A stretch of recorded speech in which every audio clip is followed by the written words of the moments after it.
I'm Mike Dimas, and this is Pinball Shenanigans. Alright, my games room is not in a state of chaos for once, but is soon to be, because I got a couple machines moving, and I figured now is as good a time as any as to do an update, which I like to do every 6 months or something, since my lineup is eternally changing. So let's go for a tour. We'll start here at Big Game. Alright, so I recently did up this machine, did a whole playlist on it on the YouTubes, documenting all of the adventures and shenanigans that happened with this machine, as I do with all machines that I tear apart and put back together again. This one came out particularly well, and yeah, so this is a Big Game wide body machine made by Stern in 1980 and designed by the famous Harry Williams of Williams Pinball. So I think that's pretty darn cool. Let's throw on my flash here, get some better lighting here. And here is another wide body. This is Gottlieb's, also 1980, Mars God of War. Oh, I should mention that this is the first Stern game that had 7-digit scoring, so it's got the fun little animation there. Hey, look, it's all 7s on the display, because it's the first time we did 7 digits, so that's a fun little animation. And on Mars God of War, we've got 2 glasses on this machine. You got a front glass and a back glass, and you got lights in between, which back in 1980 would have just been your incandescent bulbs, but nowadays with the advent of LEDs, you can do fun stuff with them, like alternating red and white for a very cool back box lighting effect. And this back glass, pretty rare to find in such good shape. For whatever reason, these back glasses are usually peeling apart so that the paint is mostly gone, especially on the Mars God of War figure. So it's called the Infinity back box, I think it is, because if you look closely, you can see infinity with the mirrored effect. It's actually pretty darn cool. And for 1980, this machine got quite a bit packed into it. It's got the Stargate ramp there, ball travels across that tube with the lighting into the launch zone, which starts your multi-ball. Again, I did a full refurbishment on this machine. I went through everything top to bottom, inside and out.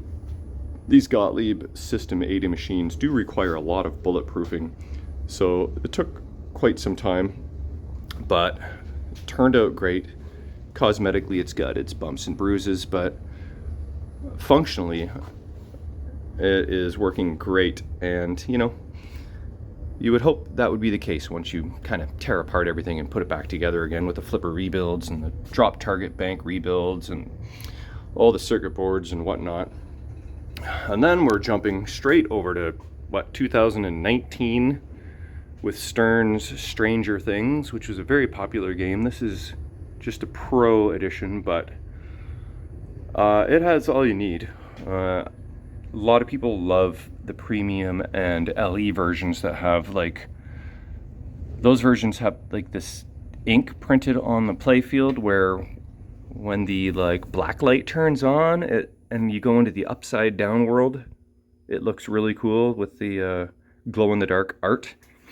And also it's got projector for the premium that's in the apron and projects images onto this ramp here and the targets and stand-up targets, drop targets.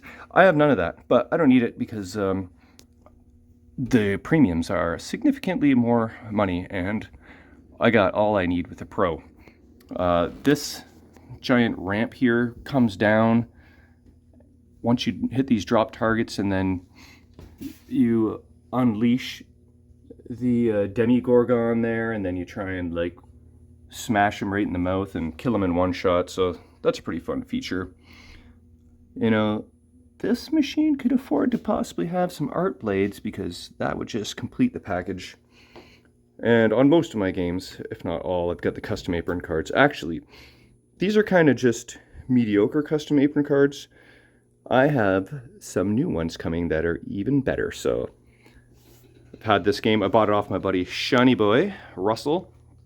He bought it brand new in the box and he needed to buy a new car. So, you know, take your pick, pinball machine or car. So he sold me the pinball machine, bought a new car. They ain't cheap. And I'm hanging on to this guy for a while. It may end up at the local brewery for your playing pleasure in the near future. I haven't quite decided yet, but I have my fishtails there and my Johnny Mnemonic there right now, as well as there's a bunch of machines there now. There's like 9 machines there now. 2 are mine and the rest are other people's, but you know, it's nice to cycle them in and out every once in a while to keep the lineup fresh. So moving on to Dennis Nordman Classic from 1993, we've got White Water. This may be one of the most worldy under glassy pinball machines out there, with color DMD, mind you. It just adds to the whole effect, but this really is a whitewater rafting world under glass. So many layers. There's like, I think 7 ramps total if you include wire forms and plastics. And this was definitely a challenge to tear apart and put back together again. Just think 3D puzzle on steroids. So many layers, but it turned out real nice. Again, with the custom apron cards and the Brian Allen art blade set. Oh, my cute little wraps. I got them from Judge Dredd on eBay, come in a 2-pack. And this mountain mod with the light up eyes. So when you lock a ball, his eyes light up, and various other times as well. Oh, and Bigfoot, he's ignoring me right now, but his head was just spinning around until it stopped, and his head died. But I think I finally got him all fixed up. There was a capacitor that had leaked on the little motor board for his head, and just fixed that like a few days ago, and I think Bigfoot is all happy again. So that is the Whitewater by Dennis Nordman, and there's the little stamp for Brian Allen art package. You got the speaker panel cut out promo plastic. Oh, and look, even blue leg bolts. How cute. Okay, now we've got what, 2003 Lord of the Lord of the Rings. When I picked this up, it was covered in a layer of dust. Every square millimeter of this guy needed to be cleaned. It needed full disassembly, cleaning, and reassembly. Again, you know, once you put them art blades in one friggin' machine, the rest look just barren. I kind of gotta need to get me some apron or art blades for this guy. It has color DMD, of course. And I think I just saw in the Internet Pinball database, it said they released approximately 5,100 of these, which is weird because Stern doesn't typically talk about how many machines they make. But, you know, if you look hard enough, sometimes you can find those numbers. So I went with warm white LEDs on this guy just because I felt like cool white wouldn't really fit the theme so much. This is very gold, and Whitewater is very white. So there's the difference. Warm white, cool white. Well, cool / natural. I think the cool whites actually have a bit more of a blue tinge to them, so I prefer the natural white. But it's one of the most popular Sterns ever made, and everybody wants Stern to do a Vault edition of this. There's been rumors, but whether that happens or not is yet to be determined. But yeah, lots of cool stuff going on in this machine with the Balrog toy that swings out. Sorry, Mars God of War likes to keep bragging how supreme he is over there. I've got attract mode on. And then this cool Eye of Sauron thing has a really cool mod, if you can find one of those, but they're also very expensive. And then one of the coolest features in pinball is shooting it up this ramp, and the ball just like magnetizes and levitates in that hole. And then when you want to go to the wizard mode and destroy the ring, the one ball will kind of magnetize in that hole and just sit there, and with the other ball you got to knock that ball through the ring to destroy it. It's so freaking cool that they designed that, and it actually worked, and one of the coolest features. Aside from Barry Orsler's Dracula with the missed multi-ball feature. Again, I believe this is 1993, and I think they made about 7,000 or so of these guys. Again, I tore this apart, put it back together again. Got Ron Jeremy hanging out in the coffin there. Every machine I do, you know, as you can pretty much tell, I LED as well. And this playfield is actually pretty minty for a Dracula. A lot of the times, these inserts right here, they start to raise or lower or chip or crack, but look at these things. It's practically perfect, so I got lucky with this Dracula. Cleaned up so nice. No color DMD on this one. They do have them, but you have to do a couple of things. Either buy a whole new speaker panel that has a clear plastic here instead of the red one, or you can scrape off the existing red. Otherwise, you just don't see the color DMD effect. So you got to get rid of that red filter plastic. But yeah, so that's Dracula. And then I've got miscellaneous stuff plastered everywhere. My spring break playfield, my Flight 2000 back glass that someone hand painted because the Flight 2000 that they had didn't have one, so they made one. This was before the days of, you know, buying new back glasses from CPR, so he did a pretty damn good job, I gotta say. Like, look at that. So I ended up finding a used Flight 2000 back glass and kept this, of course. I wasn't gonna throw that out, but lots of cool stuff on the shelf and everywhere else. You know, you look everywhere and anywhere, penis straw, you will just see pinball stuff in every nook and cranny. And if you hang out in the basement long enough, you can get a sore neck looking at all this fun stuff. Okay, so moving on to the other side, we've got Stern's 1980 Galaxy. Again, I have a playlist on this. Full documentation of me tearing this guy apart and putting it back together again. This one turned out pretty nice as well. The LEDs look awesome in this. Plays great. New plastic set. Full flipper rebuild. Back glass ain't so shabby either. And this is actually leaving tomorrow. It's going to John Charest, and Galaxy is leaving the building. And then my Theater of Magic is going to end up in this spot. So I'll pan around eventually to Theater. It's one of the last machines. It's in the workshop still because there's no space out here yet.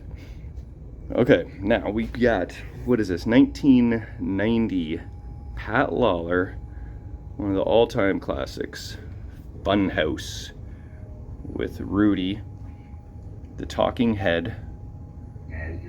And Pat Lawler thought, hey, everybody loved one talking head. It was very popular. So on his next game, he did two talking heads, and that is Red and Ted Roadshow wide body machine that Williams did a little while later. It was a DMD game. This is still alphanumeric. This is, I believe, WPC 89. But yeah, Funhouse has been in my collection for quite some time. Also could use some art blades, but playfield's pretty good. Rebuilt Rudy, rebuilt everything pretty much, you know. It's playing great. So there's your Funhouse. And then my X-Files. I was very excited when I got this. They don't come up too often. The cabinet is faded to hell. It was in a heavily smoked in garage, man cave type thing. And I don't know if that's nicotine drips or what that is, but this cabinet used to be purple. You can see there was a plaque here.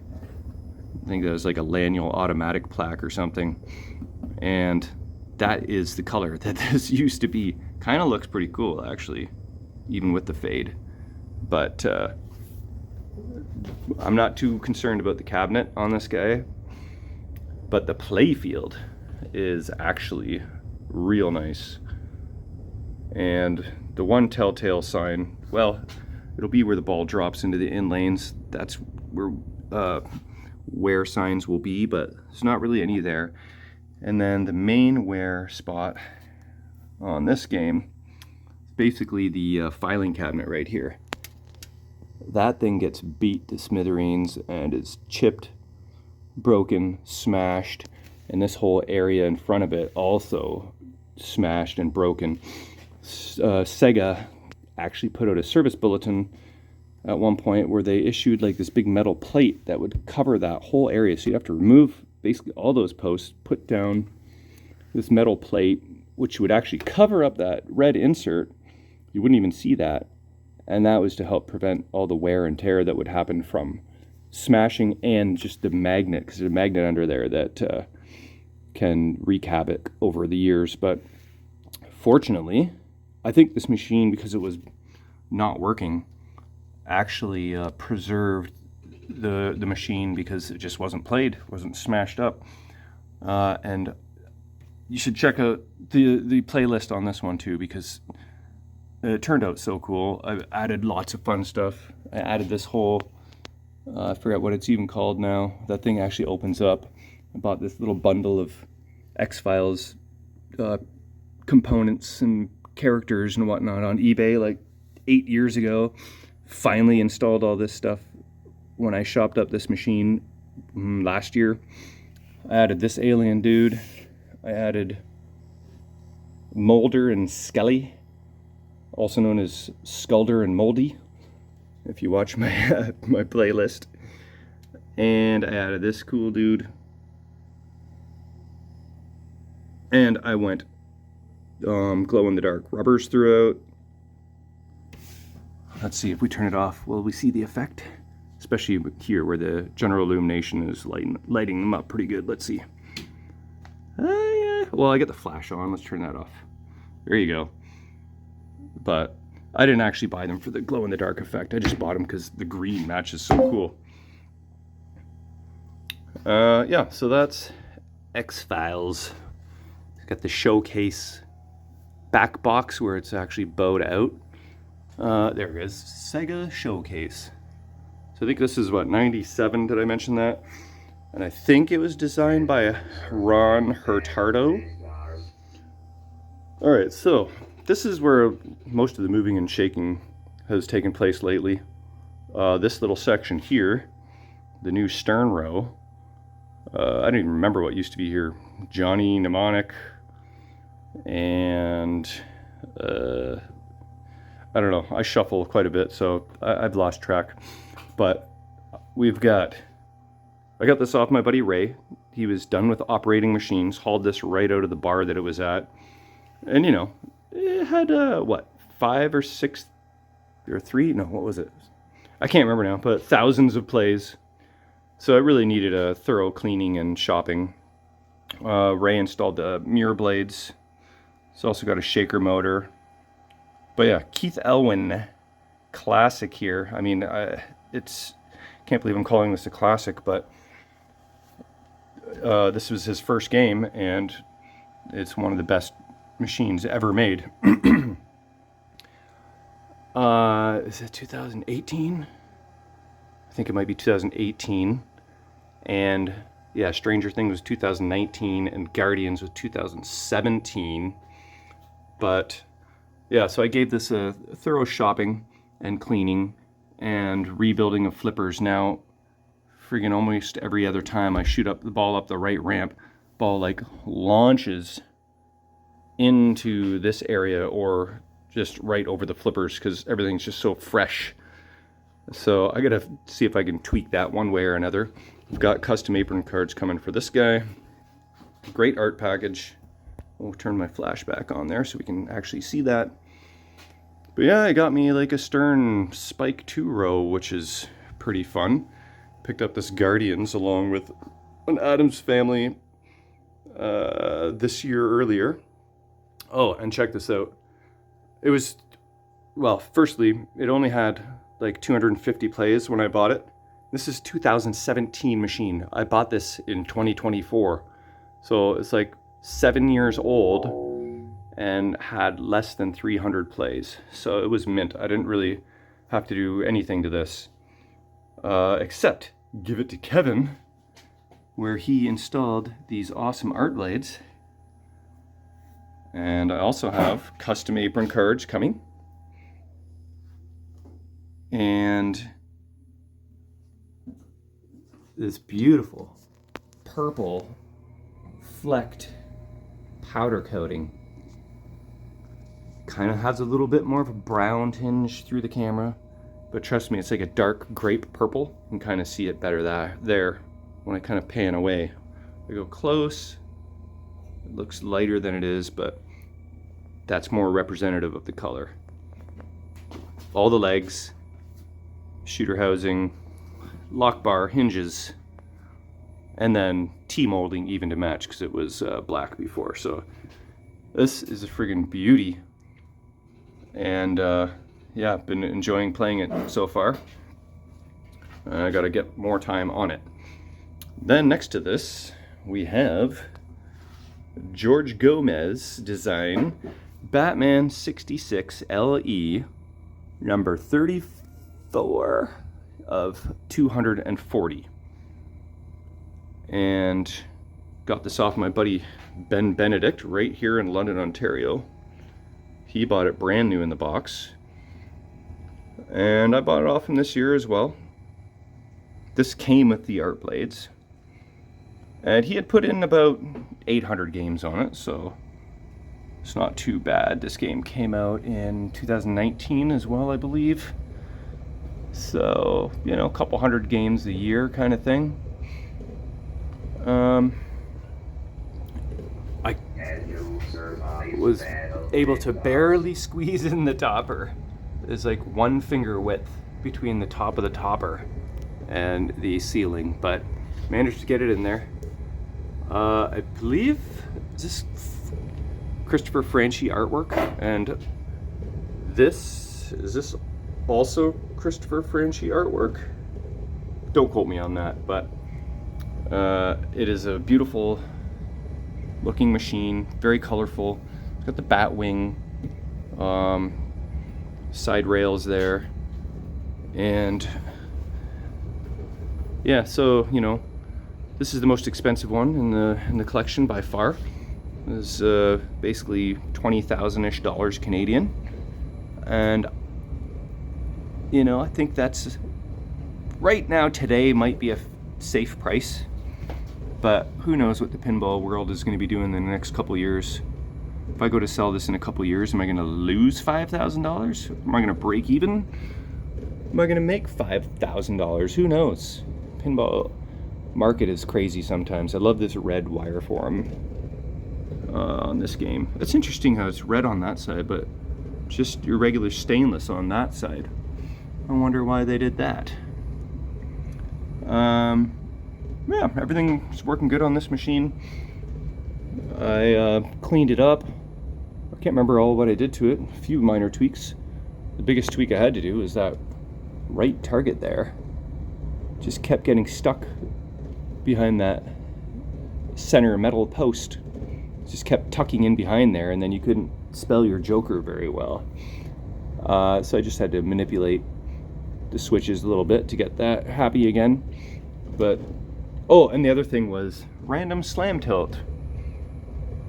That is not a good thing.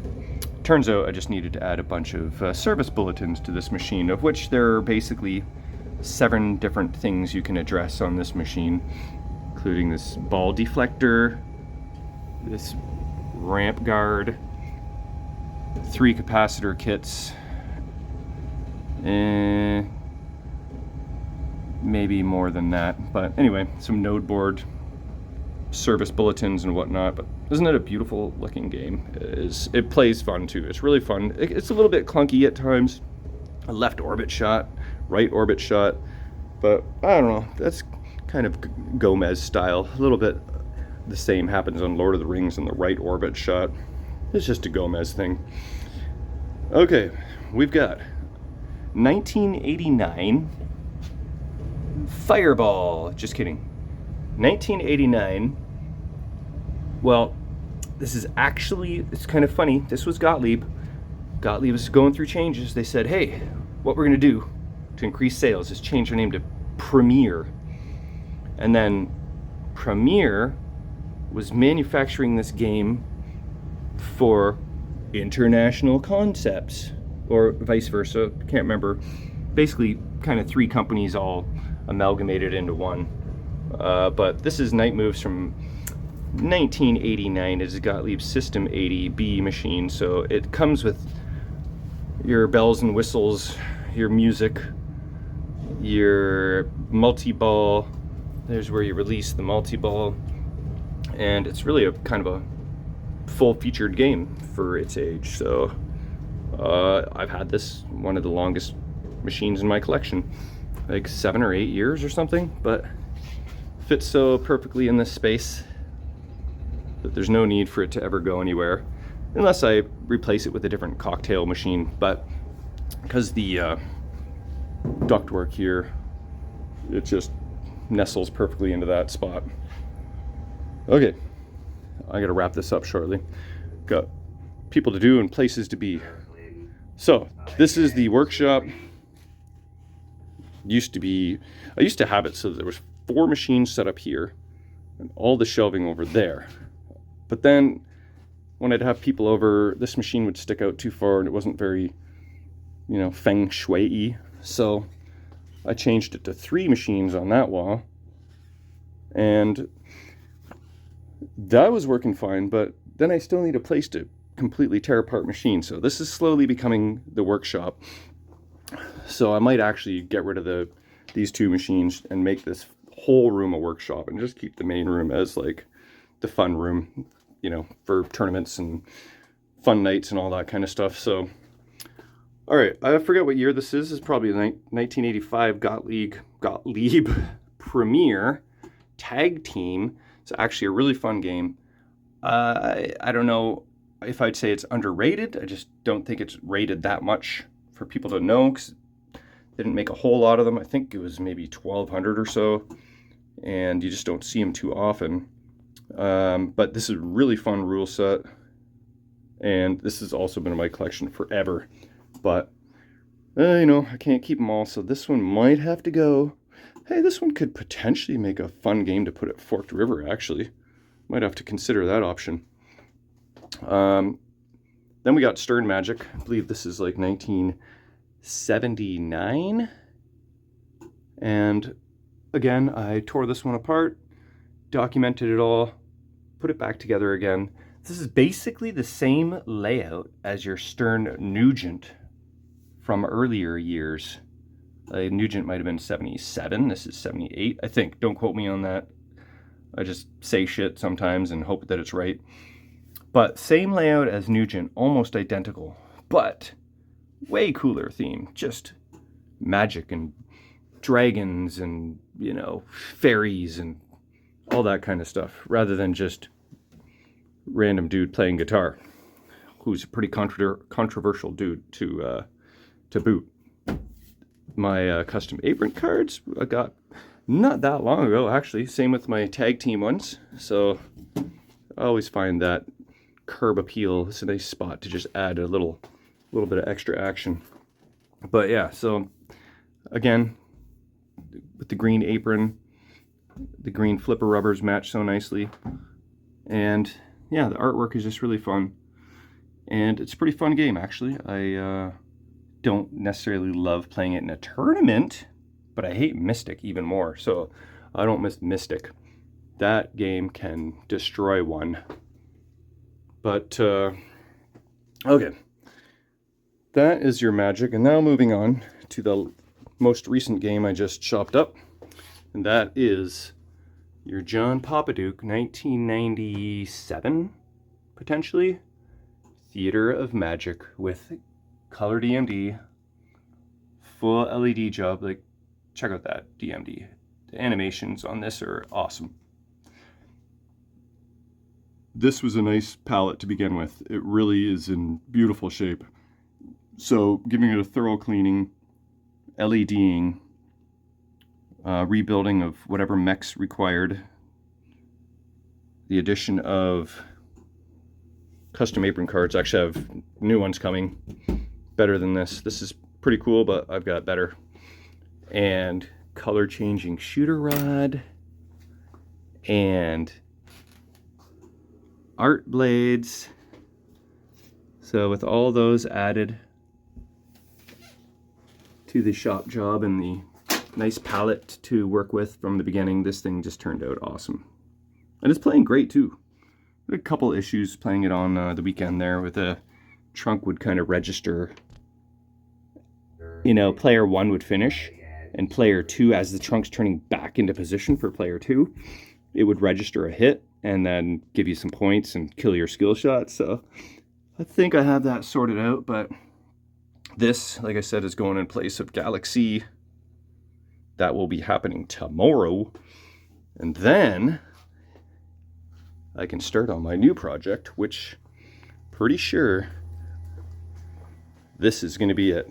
I'm going to take this playfield that I purchased recently, Stern Quicksilver, and I'm going to turn it into a complete machine.